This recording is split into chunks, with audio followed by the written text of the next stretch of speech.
eventually actually covered the story. At first, as you know, they were not actually covering the story at all in mainstream media.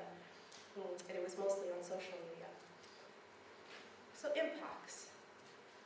So here, as people are talking about their impacts, they're talking about the interesting thing about being Muslim and understanding how Muslims are discriminated against, but also being surprised when other people stood up to defend us.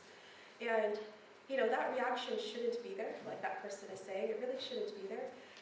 But it's so interesting that that's actually how several people described this feeling, that when they found other people defending them, they found themselves a little shocked, right? Oh my God, they don't care that I'm Muslim, yay, when they got a job, for example, right?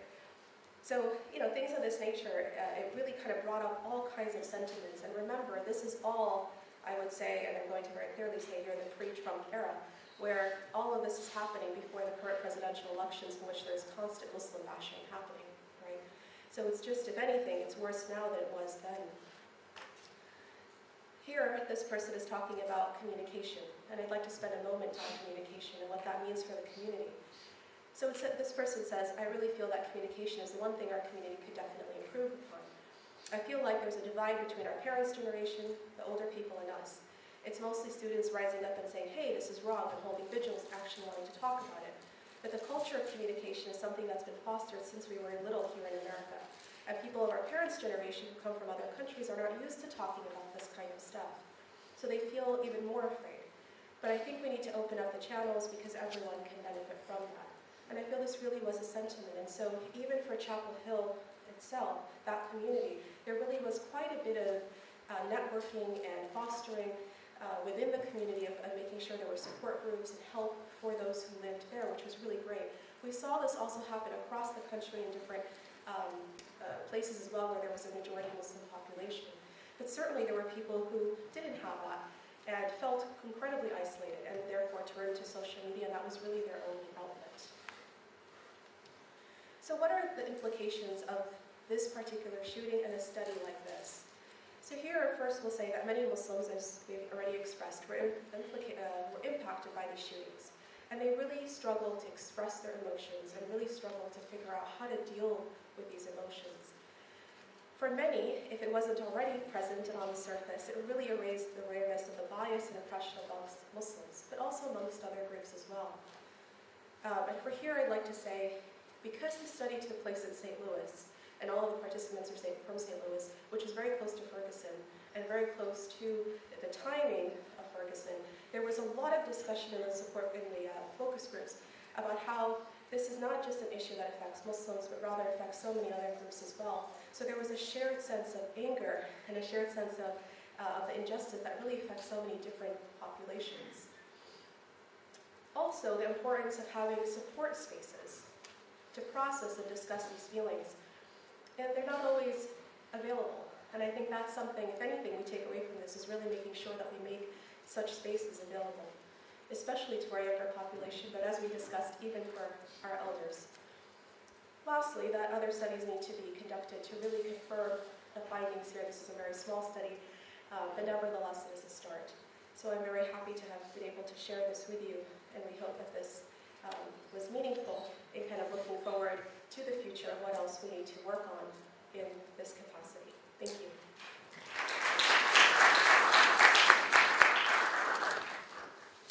Thank you, Rania. I encourage all of you, if you have questions or reflections, for you to write them down at the end of each speaker.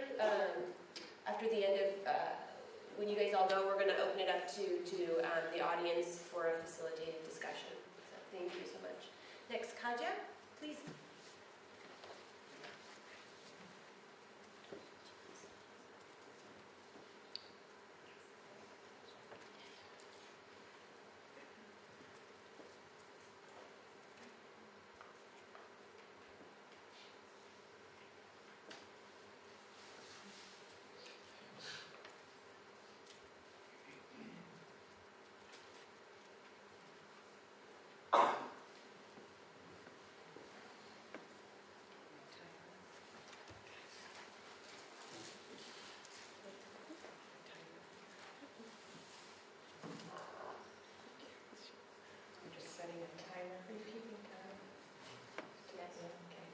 Assalamu alaikum. Bismillahirrahmanirrahim. I'm honored to be here today, and I'm so grateful that you've organized this amazing conference. I've been reflecting a lot over the last couple of days, listening to all the incredible talks, and I have to say it's been overwhelming. This is such an emotional subject for all of us. We're not just researching it, but we also are living it. I've been particularly honored to meet so many incredible doctoral students and graduate students who have dreams of taking this subject on. You are what gives me hope. I admire your courage and your passion, and I'm so proud of you. So I have to start by saying thank you for what you're doing. I wanted to start off with a couple of pictures of what's happening in Indiana. This was a few months ago. And behind me, hopefully you can see the picture, are about 5 people standing outside a mosque in Kokomo, and they're holding machine guns, AK-47s. They're loaded, and they have a caricature of Prophet Muhammad, peace be upon him, and it says, Mo Ham Head. I have some other photographs as well. They're not here, but the same people are also with machine guns outside the same mosque, and they're wearing pig faces. A few weeks ago, this is ISNA.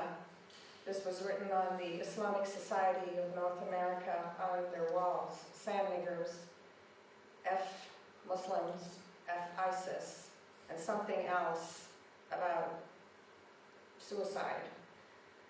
So this was a few weeks ago.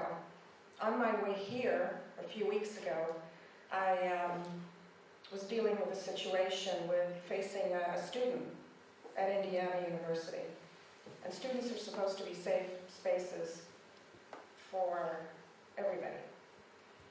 And I might get emotional because as a teacher, sharing the stories is hard, but I have to. So a student who was Muslim and she was female was wearing the hijab, and she organized a conference. And she was young. After the conference, she walked out, and there were flyers on our university calling her a terrorist, saying she was basically a national security threat, listing her first name and last name, and they were splattered outside of the building and also on the sidewalks. This was one of our students. That's just the beginning. A cyberbullying campaign then began against this Muslim female students. And more Muslim women, particularly in hijab, are being targeted. And the bullying campaign stated she was a national security threat, defamed her character, made up a number of things, and it just went on and on and on. She had to hire an attorney. She has now the FBI involved. This is a student on a university trying to find who has done this. Why is this relevant? Because when she tries to find a job, when she tries to do something later on in her career, when you type her name, you see national security threat. This impacts her livelihood. Across campus, she had other students that had to walk with her because of this. The student was also Palestinian. And so there was a media conference, and she spoke on many outlets about the trauma. The trauma was she is an American.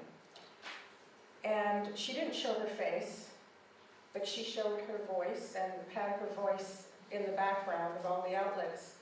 And many people, I have to say, were apprehensive about this young student coming out because we expected the bullying would increase. Her name's Haneen, and I can state that because she's okay with that. And Haneen, to me, exemplifies how we have to deal with the trauma of Islamophobia. We have to take it on. We can't be afraid. We can't sit in the background and act like it's not going to impact us or our children. It's somebody else. Haneen could have been my daughter, my sister, someone's wife. Not too long ago in Indiana, we had 3 Muslim boys that were executed. They were killed and found in a home that was abandoned. They don't know who did it. But you can imagine the waves that it sent within our community. It was horrifying, and it was more trauma.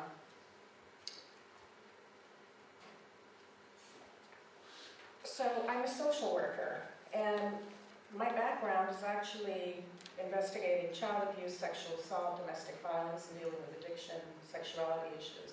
I'm not an expert on Islamophobia, but I'm a Muslim. And I was visiting Perth, Australia, and was giving a keynote, and somebody stopped me and said, I'd like to talk to you. And they wanted to talk about what you spoke about, which was the trauma of the impact of terrorism on our communities. And so I got together with a couple of girlfriends. I never forgot the gentleman that I spoke to. He was Lebanese, and came back and said, we have to do this. I have no idea how the heck we're going to do this, but we've got to do this. So myself, Barkdale, Kiara Tijali, Cunningham, a number of amazing women and students decided to do a study of the lives of Muslims living in Australia, Canada, Argentina, and the United States. It was a small sample. We picked cities of Toronto, Perth, Buenos Aires, and also Indianapolis. And I'm a social worker, so I'm just going to talk about what we found and some of the highlights. What was so difficult, I have to say, about this research, and I've done a lot of research like many of you in the room, was the amount of Muslims that physically broke down as we were interviewing them, that cried. I saw grown imams break down talking about lives post 9/11 10 years earlier. And this is even before the whole recent rhetoric that you talked about. I interviewed a Vietnam War vet, an American, and he fought to defend this country. And he talked about his wife in hijab being spit on in Indianapolis. I interviewed a young woman who lost her job because she was doing wudu in a hospital.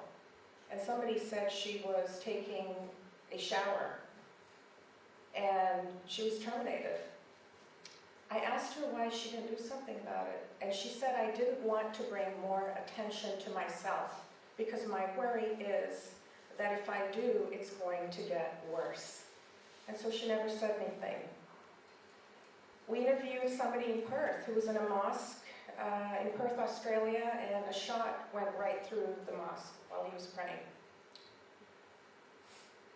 I interviewed somebody who works on a major airlines. He's gay and he's Muslim. And he talked about the discrimination that he felt being gay, and then compared it to the discrimination he felt being Muslim in this post 9/11 ISIL, this whole environment that we're in. And he said he was horrified when he had to fly, and the people he was flying with, his flight attendants and the pilots, said, we don't want to fly, we're afraid to fly with the brown guys. So he was actually pulled off the plane. This is a gay Muslim man, he's Canadian, speaks French, and he said I was shocked.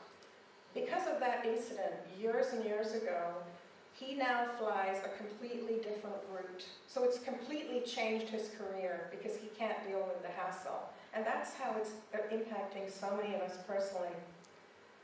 The depression that I think is happening within our communities is something that we have got to track more of on a huge quantitative basis.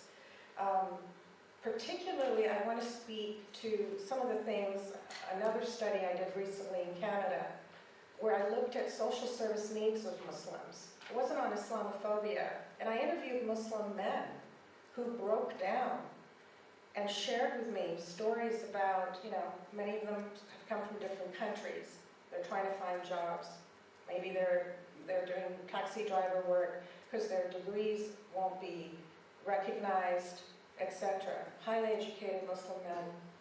But they talked about this whole environment and the pressure that they feel as men, trying to keep their families together, protect their families, their wives, and then trying to support them.